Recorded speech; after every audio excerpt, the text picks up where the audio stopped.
Welcome to the Peak Performance Productivity Podcast, revealing what productive peak performers think, say and do, so you too can be productive. With me, your host, Michael Tipper.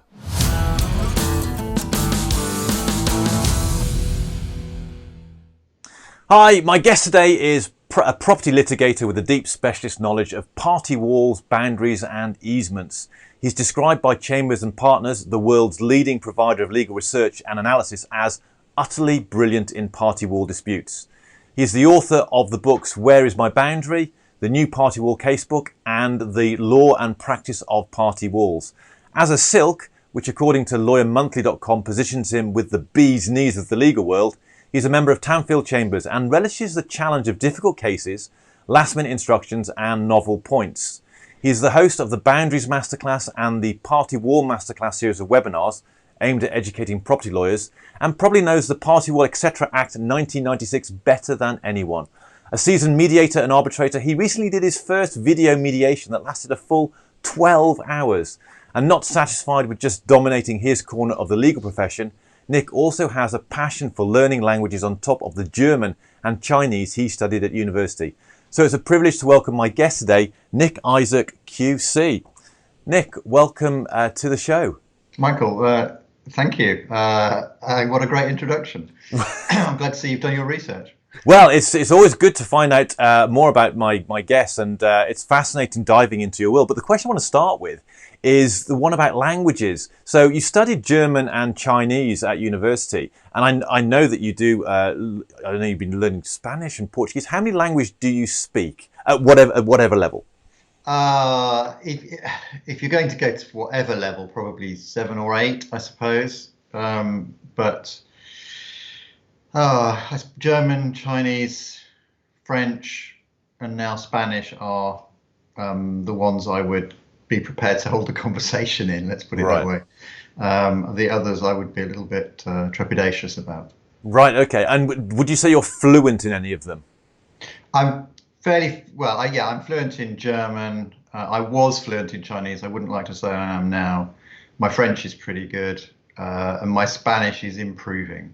Right. And what is the passion for languages? What drives you to learn so many languages? I have this strange thing where if I'm traveling to a different country, I like to be able to speak the language or at least understand something of the language. I just think it makes the whole travel experience a much richer one.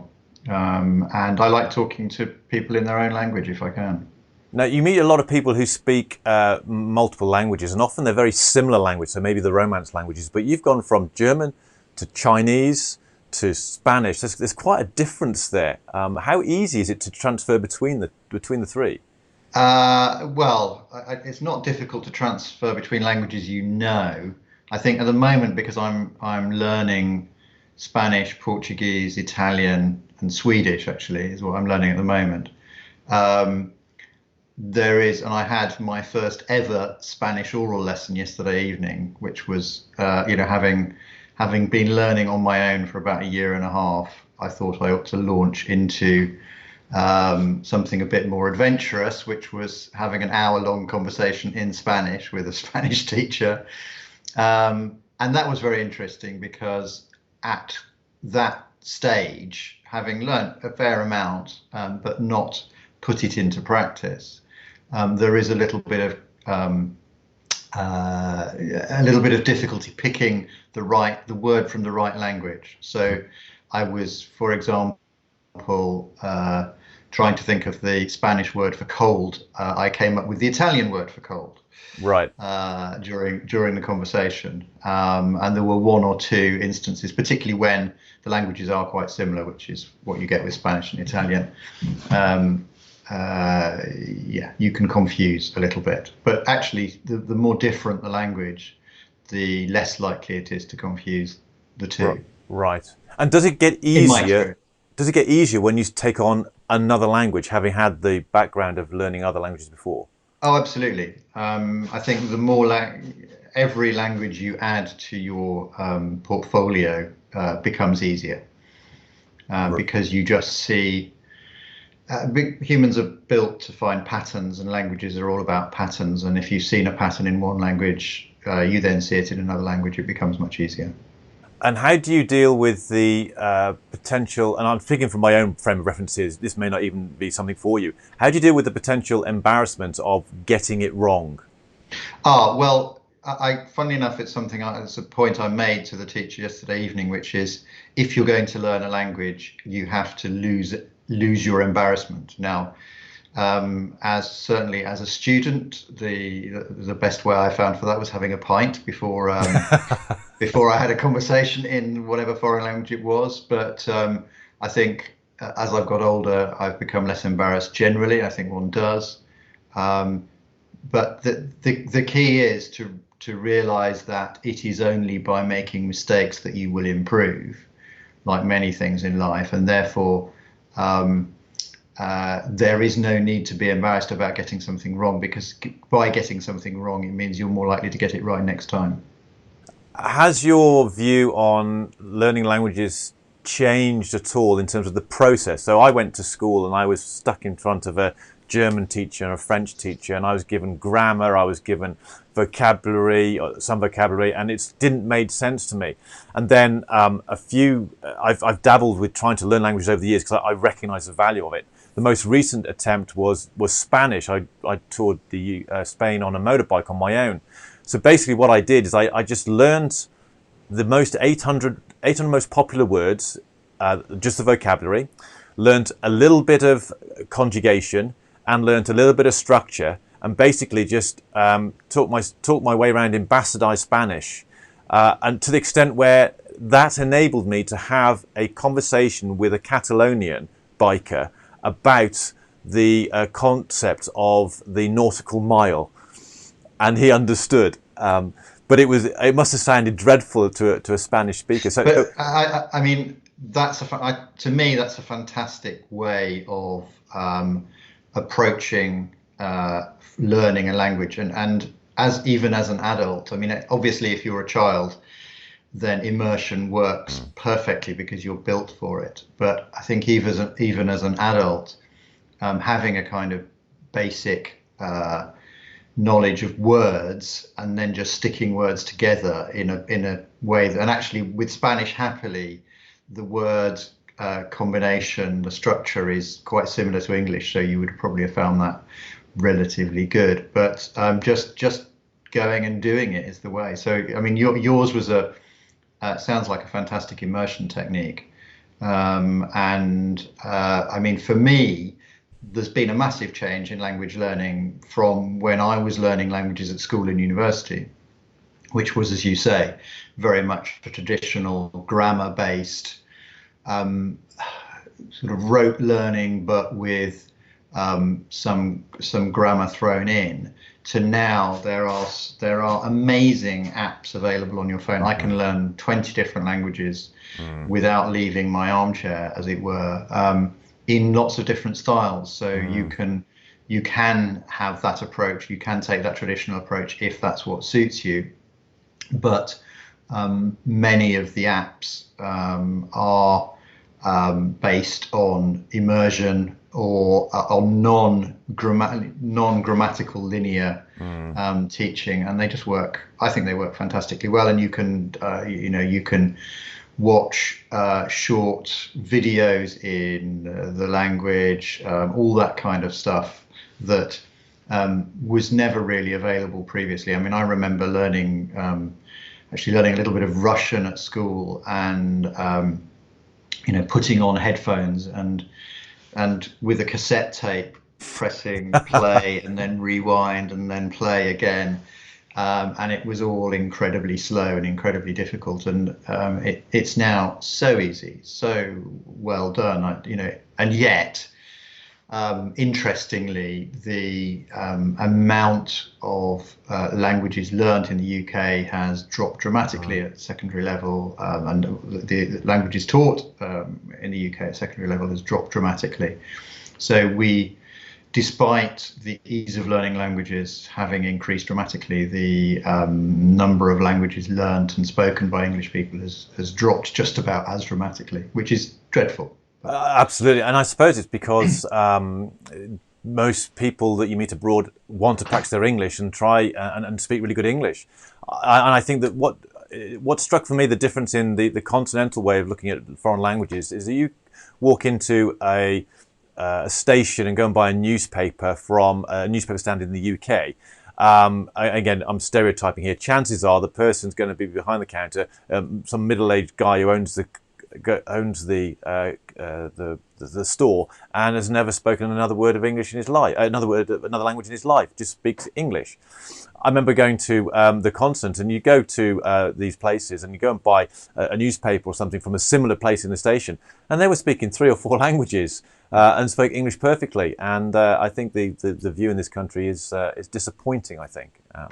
Well, we have, I think, for a long time been quite arrogant about the fact that ours is the lingua franca of the time. English is the most widely spoken language on the planet, and we have the fantastic advantage, or at least what seems to be an advantage, of speaking that language as our mother tongue.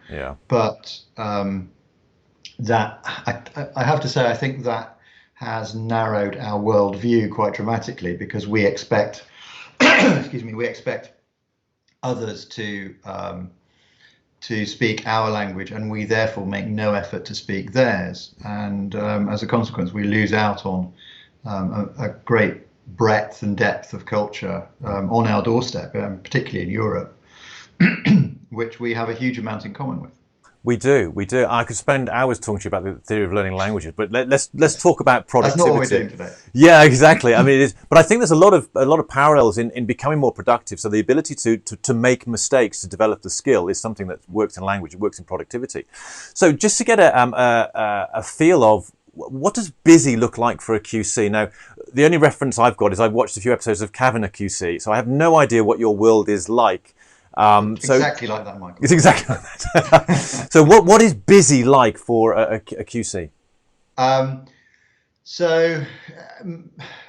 think certainly for my type of practice, work is probably two-thirds to three-quarters paperwork. So sitting in a room, reading large quantities of documents and producing large quantities of documents, whether those are opinions, so my opinion on the law in the particular case, or pleadings, so formal legal documents which explain what somebody's case is to the court and form the basis of a legal action. So that's about, let's say, three-quarters of your time, and then about a quarter of your time is the scary part, in a sense, but the fun part, the being in court. For me, that's the essence of the job, and that is where you are standing in court, all dressed up in your fancy robes and your wig, making oral arguments before the court, and hoping to win the case for your client. And so busy for me is usually trying to get more work done than I really have time available to do.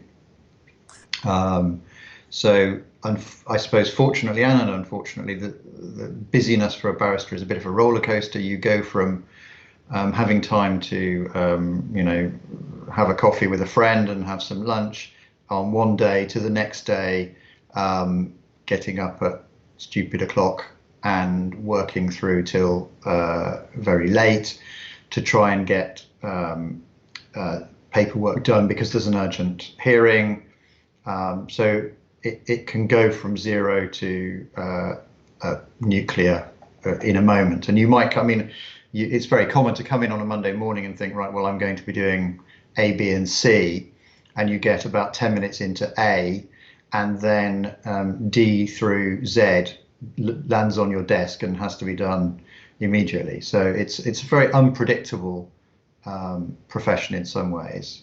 You get, certainly in my area, you get things coming in on very little notice, which require turning around very quickly. Where does the reactivity come from in that? So I didn't appreciate that you might be suddenly thrown stuff that comes in so quickly. I would imagine because if you hear about things going to court, they're normally many, many months in advance because of the scheduling of that. So yeah, I mean, quite a bit of work is like that, but then injunctions are always urgent. Right. So in the in the party wall world, for example, somebody starts digging a basement next to your house, and either you didn't know about it, and therefore you want to stop it until they've actually done the things they should have done before started digging that basement, or they start digging the basement and suddenly a crack opens up in the front of your house,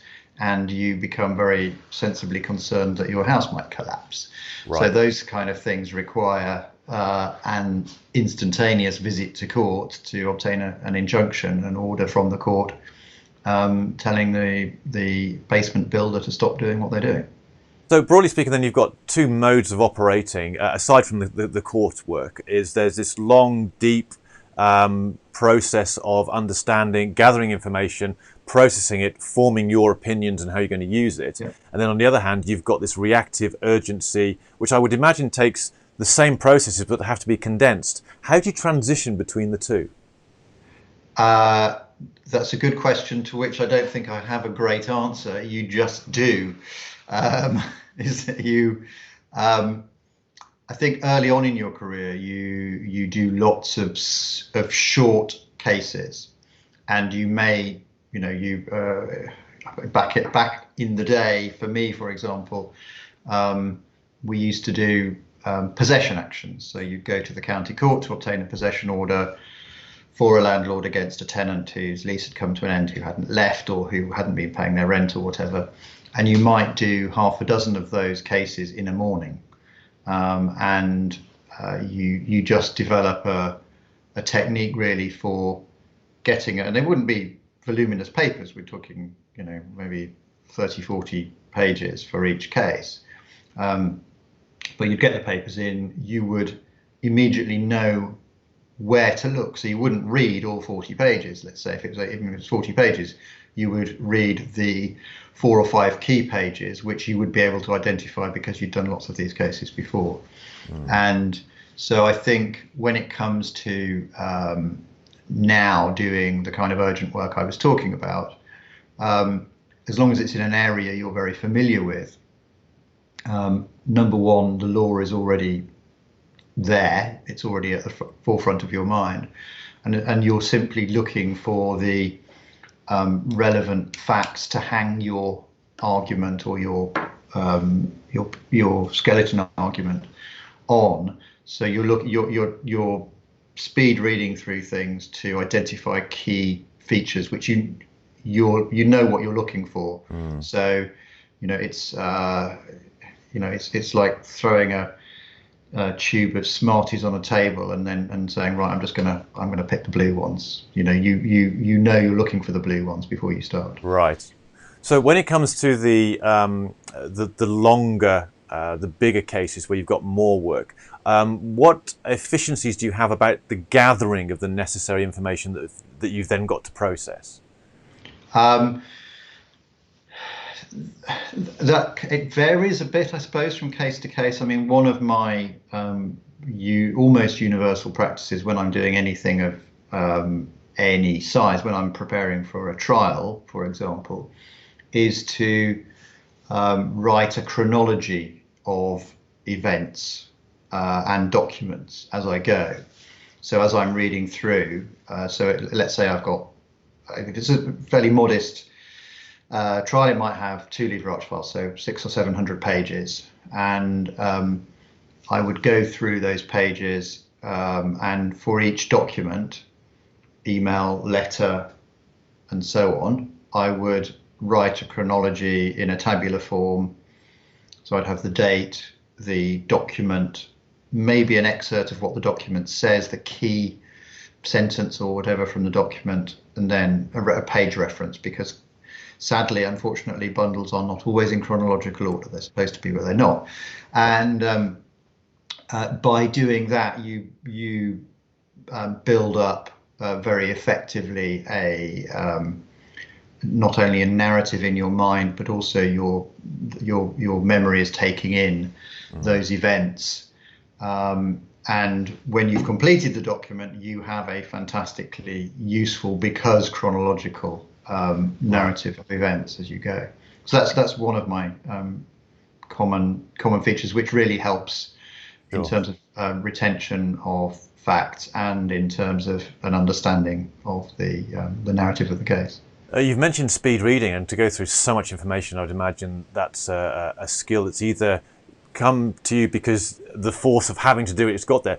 Have you done any specific training around that? I did. At age about 14 at school, we did a speed reading course, which I found quite useful, albeit I don't think I was able to read to fully take on the technique of speed reading, which is simply scanning over the lines as fast as your eyes can move almost, and trying to take in the meaning.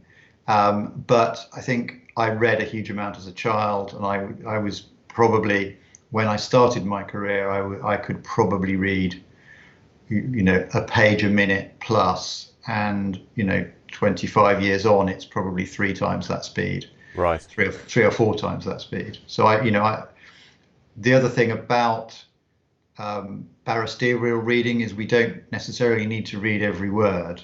You need to be able to pull out the relevant paragraph or sentence from a document, and sometimes that involves you reading quite slowly, but very often, particularly with correspondence, if I've said a 500-600 page bundle, or 700 page bundle, is a very modest sized bundle, but it's quite likely that 500 pages of that will be correspondence. And because of the way correspondence is now done by email, quite a bit of that will be duplicated.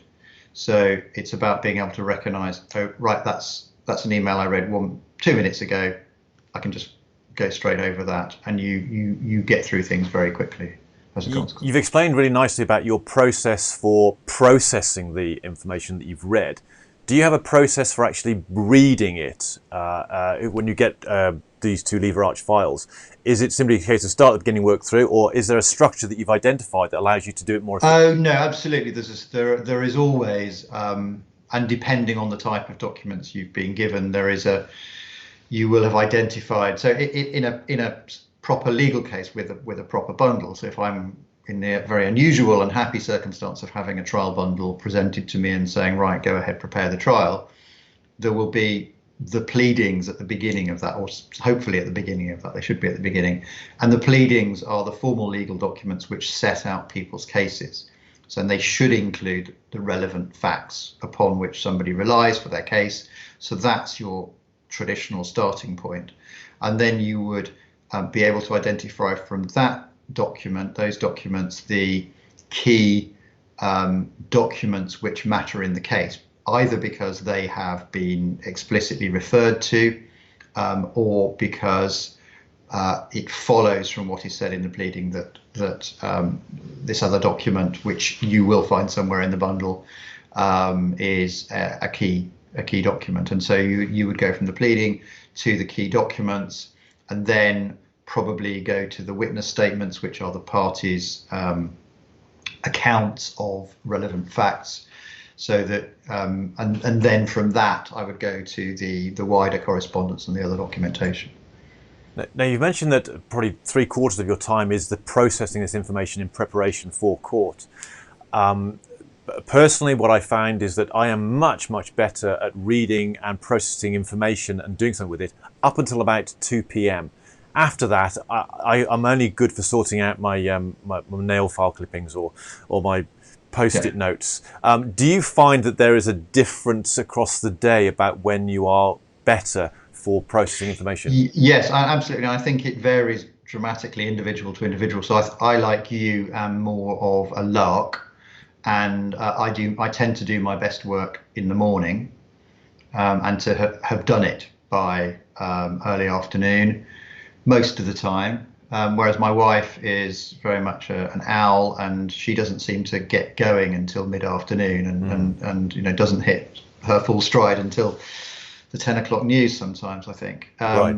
So, I mean, yeah, absolutely, it varies. For me, I've always taken and I think this has been quite important in terms of my productivity. So in my final year at university, I decided that I could get all of my work done if I worked between 10 and 4. I could get everything done I needed to do to do well in my degree. And so I just set myself a timetable, a schedule that said, right, it doesn't matter what you do before 10 and after 4, but between 10 and 4 you'll be in the library working, and that worked very well. These days, sadly, I can't keep 10 till 4 hours quite as easily, but I will, even so post-pandemic, working at home, I will be at my desk being productive by 9 o'clock, which is actually very, very civilized and not early at all. But it means that quite often I'll get the bulk of my work that I need to get done in the morning into the early afternoon. And by mid-afternoon, I, like you, am running out of steam in terms of concentrated work, and I'll then go on to do something that's a bit more administrative. So you do actually make a conscious effort to target the big requirements of your work with the big availability of your energy. Absolutely, yeah. Absolutely. I tend to one of the simple but most effective things I do, and because we're talking about productivity, is at the end of a working day, as I'm winding down just before I leave my desk for the day, whatever time that is, hopefully not too late.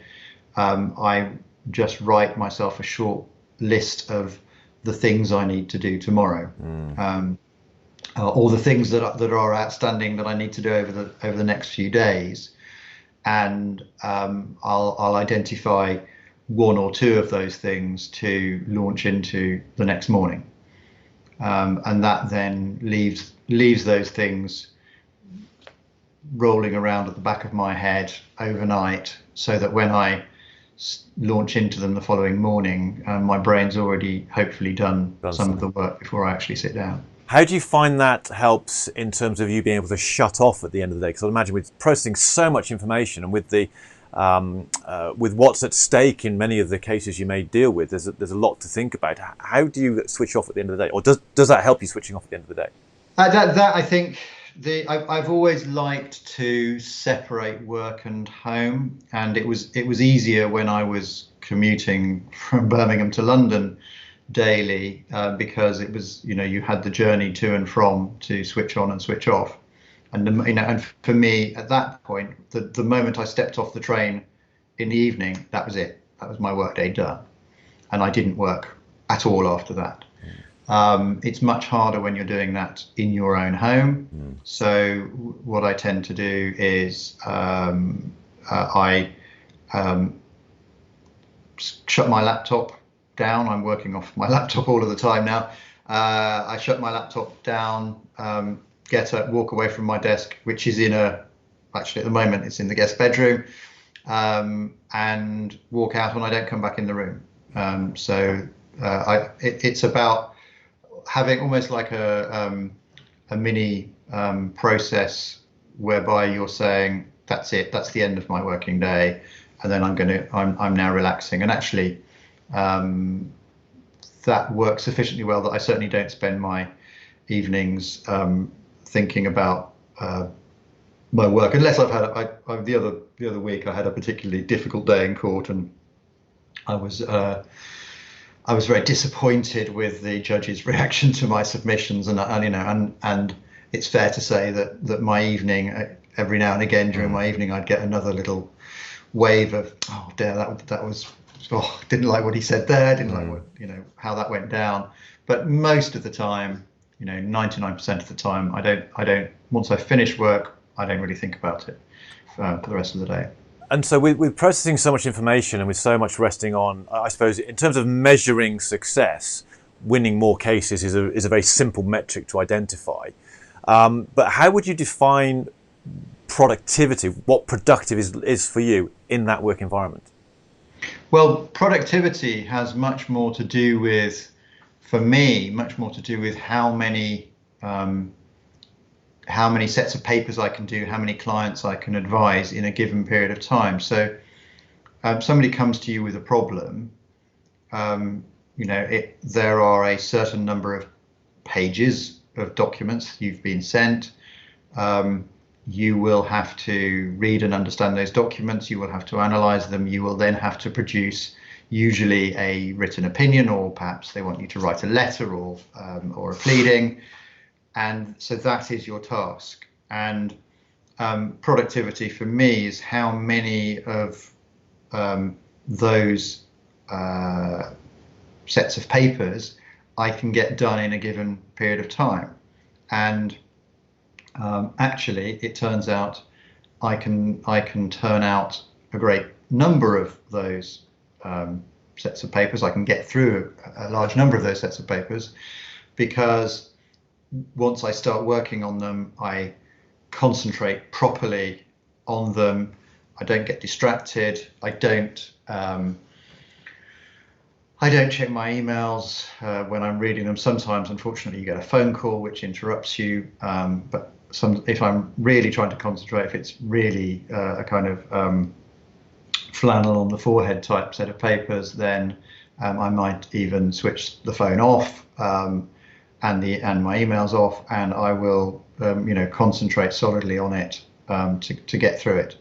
And I think by giving yourself a very definite period of time. So if I say I'm working from 9 till 5 or 9 till 6 every day, and actually I've got a 3 o'clock meeting in something else, so I've got 9 till 3 to complete these papers. If you give yourself a definite period in which to accomplish something, it becomes much more easy to accomplish it in that period. Now, you've just basically given a masterclass in shutting out and being focused and distracted in terms of the strategies of shutting off things and setting yourself deadlines and turn the phone off.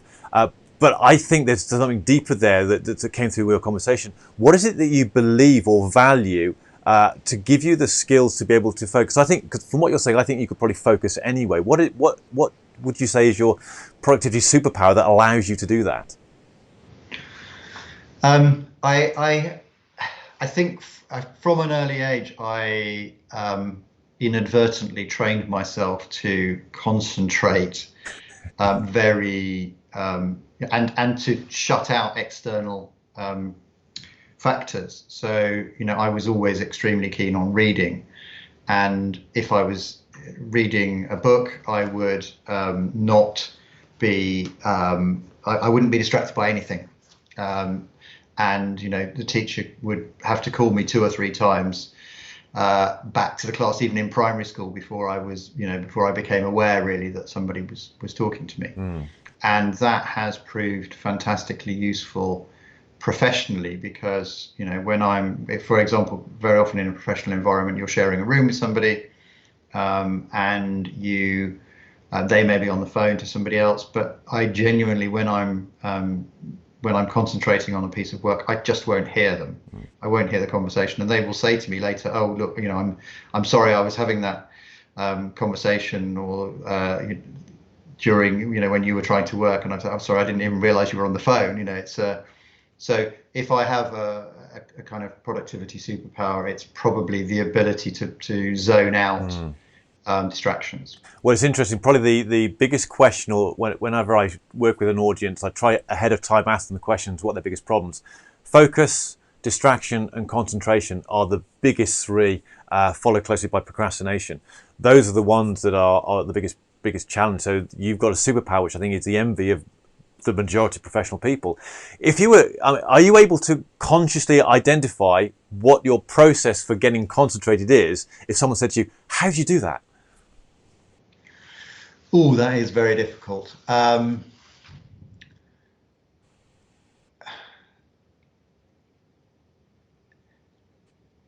think to some extent it is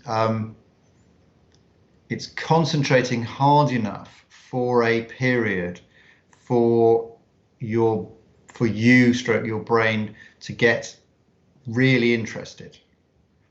So if you can generate a high level of interest, so if somebody is watching their favorite football team on television, and it's an enthralling game, they will not notice their wife saying, would you like a cup of tea or anything like that. It becomes you develop that focus. So I think what I try and do is to get myself very interested, enthralled in what it is I am working on, and when I manage that, it allows me to increase the level of concentration to the kind of flow state that you're looking for in serious work. And your work is very serious. It's very complex, and I know for you to have got to the pinnacle of your profession, you must have a massive interest in it. Are there ever occasions when the case is just so tedious or so boring that you've got to actively make that conscious step to get to that stage? Well, there are lots of people who would say that the law is boring generally, or my particular area. Who's interested in party walls? Or boundaries. They are, to many people, it might be the most boring area of law. But the point is that you can make anything interesting. Right. The harder you look at something, the more you study a particular area, whatever it is, the more interesting it becomes to you. Yeah. So, wasn't it something like? Well, I think it was Muhammed Ali who was talking about, being, what's it like being the greatest boxer in the world? Well, he said, if I was a bin man, I'd be the greatest bin man in the world. It's all about what you put into it. Yeah. What you put into it is what you get out of it, and I think that is very true, generally and in a professional environment. So if you just really commit yourself to learning about what it is you do, you will become better at it, but more importantly, you'll become more interested in it. Yeah. And the more interested you are, the easier it is to concentrate. And I think that brings us back to the conversation we started this with, which was all about the languages. Is your interest for language I would say, is a big driver in that as well, is your ability to do that. Oh, absolutely. I mean, I've always found, in fact, I do remember being interviewed for pupillage, so as a trainee barrister, and they were saying to me, well, you've done languages, why would you want to come and do law? I don't, what's the connection? I said, well, the law is about the use of language, the accurate use of language. Why would I not, as a linguist, be interested in a profession which is basically all about the use of language? Yeah. I think it's fair to say that that's worked quite well for me over the years, because you might spend, as a lawyer, 2 days in court arguing really about what a single word in a document means. Yeah. Does it mean this? Does it mean that? That's fascinating. We've talked primarily about the 3/4 of your work that's been the preparation for when you're on stage, for want of a better term. Is there anything about being in the courtroom in front of a judge that you do that makes you more productive doing that? Is there anything that you can do to increase the probability? I'll ask the question again. Is there any productivity you can gain in that environment that puts you at an advantage over I'll use the word opposition for?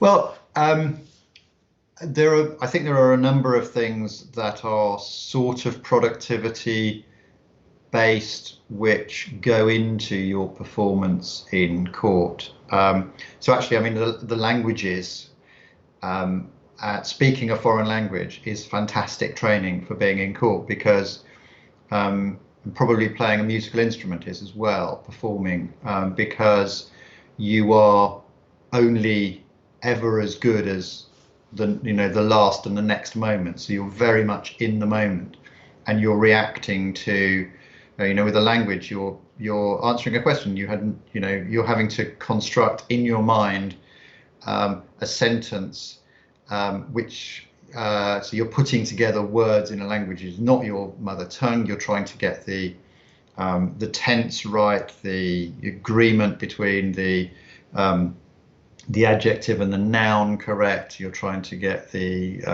whether is this accusative, is it dative, all of these things going into producing a single sentence.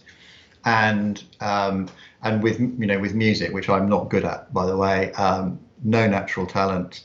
I've tried, but not done very well at that.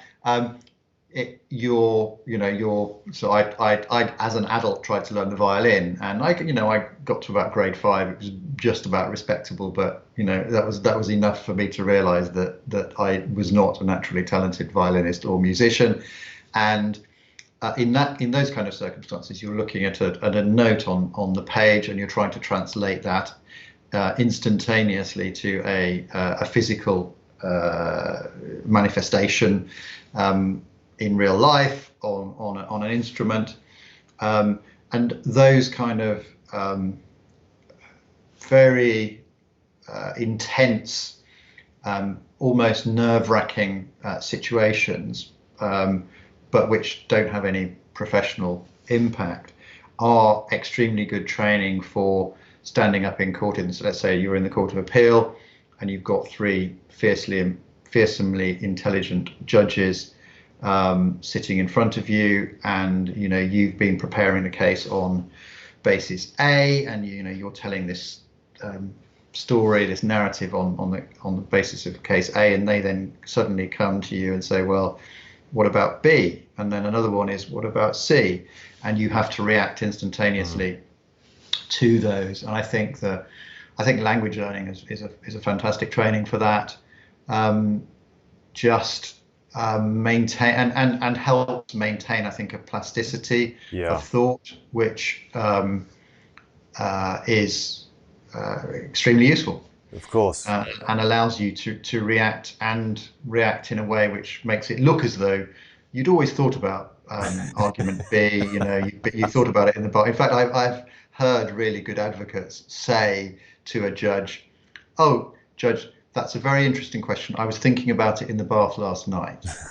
And when in fact they've never thought about it at all, but they're just reacting to it now. Excellent. Excellent. And I would imagine the groundwork that you do in the preparation, the 3/4 of that, basically sets up the ability to have that flexibility in the Absolutely. It is like many things. It's all about the preparation, but it's not just preparation. You can be very prepared, but so rigid in your thinking that you just can't. Sure. Because you need to react. It's like, I don't know. It's like being in a fight or a dance. You need to react in a very fluid way that it looks and indeed is in many ways natural, but is I say I'm thinking about fighting. It's sort of the karate approach, where you repeat a movement thousands of times, so it's become so natural that when it actually happens in a fight, it looks entirely natural. And that's what you're aiming for in court. You're aiming for a response which is, although it is adapted to the particular circumstances of the case, is actually as a result of you having been asked that type of question hundreds of times before and being able to very smoothly transition into an answer. I once attended a masterclass by a very famous rock guitarist called Carl Verheyen, and he was asked about improvisation, and he said that probably about 50 to 60% of his improvisation was just drawing on what he'd done before, and the rest of it was just flexing around that. So that and what you talked about, the plasticity to be able to do that, I think is a key feature of being able to be productive, because if you don't, you can go down a route that's going to cause you all sorts of problems. Yeah. Nick, my last question, if you could go back in time to a point in your career when it would most matter, what productivity technique or approach would you like to have had back then, and why? Oh, that's a difficult one. Again, that's a difficult one. I'm just thinking through the things that I do now. I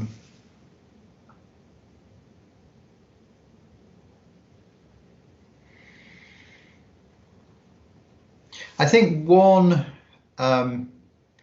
productivity approach which I wasn't alive to early on in my career, but which I have, which I use now quite regularly, is the kind of public commitment, or the committing to a goal or a task.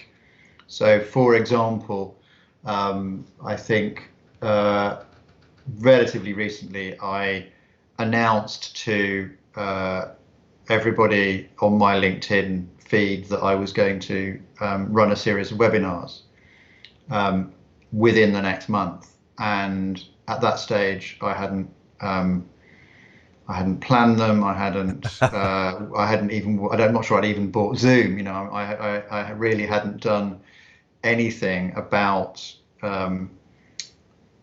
getting those webinars done. But once I'd made a public announcement that that was my intention, it then became instantly and massively easier to actually do the job. So oh right, okay, I've said I'm going to do this now.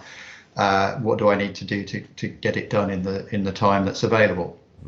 So I think the kind of accountability process which that kind of public announcement makes, and it doesn't have to be public. You know, you could say to your wife, or you could or a work colleague, you know, this is what I'm doing. But having announced to another human that you intend to do something is actually a very effective way of ensuring, making it more likely that you will actually complete that task. So that's something I didn't pick up until much more recently, but would have been useful earlier on. Brilliant, that's a great answer. Nick, thank you very much indeed for your time. Where can people find out more about you and what you do? They can find me on my Chambers website, tanfieldchambers.co.uk. They can find me on my fascinating Boundaries and Party Wall website called boundariesbook.co.uk. I am on LinkedIn.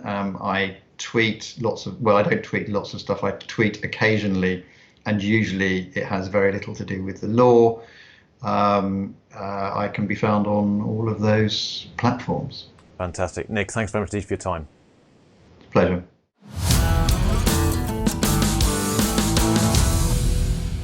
Thank you for tuning in to this episode of the Peak Performance Productivity Podcast. If you've not already done so, then head over to peakperformanceproductivity.co to get your free Productive Habit Installation Kit, a proven process for the permanent embedding of highly productive behaviours.